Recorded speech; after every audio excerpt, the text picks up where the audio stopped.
अच्छा। नमस्कार, स्वागत आप सभी का अवध तक न्यूज में। किसानों की आमदनी जो है वो कैसे दुगनी होगी, किसान कैसे खुशहाल होंगे, इसको लेकर केंद्र में बैठे जो बीजेपी की सरकार है वो लगातार कहती है मंथन करते हैं, सोचते हैं, विचारते हैं। देश के प्रधानमंत्री जो हैं वो भी इस पर कहते हैं हम भी मंथन कर रहे हैं कि किसानों की जो आमदनी है वो कैसे दुगनी होगी, किसान कैसे खुशहाल होंगे। और किसानों के लिए भारतीय जनता पार्टी बीजेपी बहुत कुछ कर रही है। और बीजेपी की जब सरकार बनी थी तब जो 50 किलो की यूरिया की बोरी आती थी उसे 40 किलो का किया गया। कारण क्या था ये कुछ पता नहीं है। लेकिन अब हमारे हाथ में जो ये देख रहे हैं ये है जिंक। इधर आप साइड में देख रहे हैं ये है यूरिया, ये यूरिया खाद है और ये है जिंक। पहले जो यूरिया खाद 50 किलो का बोरा आता था वही यूरिया खाद अब 40 किलो का बोरा आता है। लेकिन उसके साथ में किसानों के सर पर क्या क्या थोपा जाता है वो हम आपको दिखाते हैं। ये जो है ये अगर आप ये खाद लेते हैं, यूरिया की ये खाद लेते हैं तो आपको ये लेना पड़ेगा। अभी जब हम दुकान पे गए लेने के लिए तो दुकानदार ने बताया कि हमारी आपकी जान पहचान है इसलिए हम आपको एक ही दे रहे हैं, एक बोरे पर एक ही पैकेट दे रहे हैं। अन्यथा हमें ऊपर से जहाँ से हम लेकर आते हैं सामान वहाँ से हमें 2 और 3 किलो, ये जो पैकेट है 1 किलो का है तो 2 और 3 किलो देने का आदेश दिया गया है। अब आगे से जो स्टॉक आएगा उसमें हम 2 और 3 किलो देंगे। जिन्हें लेना शायद जो प्रशासन है वो सरकार है वहाँ तक बात नहीं पहुँच रही है और इसी वजह से ये सब हो रहा है। या गवर्नमेंट और ऊपर से जहाँ से खाद आती है वहाँ से गवर्नमेंट चाह रही है कि किसानों को ये मिले। अब अगर ये मिल रहा है तो क्या किसानों के साथ में धोखाधड़ी और ठगारी नहीं हो रहा है? अब हम आपको दिखाते हैं। इसकी जो प्राइस है वो 180 रुपये है, ये हमें मिला है 120 रुपये में। ये रियलिटी है कितने का ये किसी को पता नहीं है।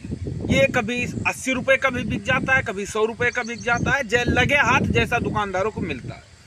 और अभी जहाँ से हम लेकर आए हैं वो उत्तर प्रदेश में एक पड़ता है गोंडा जिला, और गोंडा जिला में धानेपुर के पास में रामनगर बाजार पड़ता है, वहीं से लेकर आए। रामनगर बाजार में कई दुकानें हैं, कुछ दुकानें जो हैं वो इफ्को की हैं जो सरकारी हैं, और कुछ दुकानें हैं जो जिन्होंने अपना लाइसेंस लेकर या विदाउट लाइसेंस की दुकानें खोल रखी हैं। अब उसके साथ में ये दे करके किस तरीके से लोगों को लूटा जा रहा है, ये कहकर कि अगर आप ये लेते हैं तभी आपको यूरिया की बोरी मिलेगी, नहीं मिलेगी। यूरिया की बोरी का जो रेट है वो आपको हम ये दिखाते हैं, आप जरा देखिए। इस पे जो रेट लिखा हुआ है ये लिखा हुआ है 266 रुपये 50 पैसे पर बैग। यानी अगर आप एक बोरी लेते हैं तो आपको 266 रुपये देने होंगे और ये दिया जा रहा है 300 रुपये में। 266 वाला जो चीज़ है ये 300 रुपये में दिया जा रहा है और ऊपर से एक पैकेट जिंक दिया रहा है जिसका रेट 180 रुपये पड़ा हुआ। अब अगर आप जानकार हैं, आप पढ़े लिखे हैं तो आपको 120 में भी दिया जा सकता है, 100 में भी। अगर आपके पास जानकारी नहीं तो 180 रुपये लिखा हुआ है और प्रिंट रेट पर 180 रुपये में दिया जा रहा है। अब ये लूट किस तरीके से की जा रही है?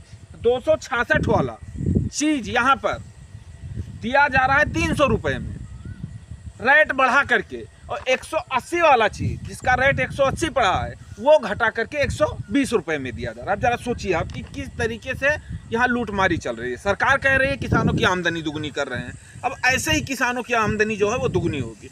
इसको लेकर लगभग 2 महीने पहले इसमें एक टोल फ्री नंबर दिया जाता है। बोरे में एक टोल फ्री नंबर रहता है, जो टोल फ्री नंबर जहाँ से इसका कंपनी है वहाँ से कंपनी से आता है। हमने कंपनी पे भी बात किया तो कंपनी वालों ने कहा कि हमें बिल चाहिए, इसका जो रसीद चाहिए, आप जहाँ से लेकर आए अगर आप हमें वो देते हैं कि कितने रुपए में दिया गया तो हम कार्रवाई करेंगे, अन्यथा हमारे पास कार्रवाई करने के लिए कोई तरीका नहीं है। दुकानदार से मांगो तो वो कहता है हम ओरिजिनल बिल नहीं दे पाएंगे। अब ऐसे में सोचिए किसान जाए तो जाए कहाँ? वही हुआ ना कि धोबी का गधा, ना घर का ना घाट का। किस तरीके से किसानों को लूटा जा रहा है, ठगा जा रहा है। गोंडा प्रशासन से निवेदन रहेगा, उत्तर प्रदेश की योगी सरकार से, कि इस पर कठोर कार्रवाई किया जाए कि ताकि ऐसे जो लूटमार हैं उन्हें बंद किया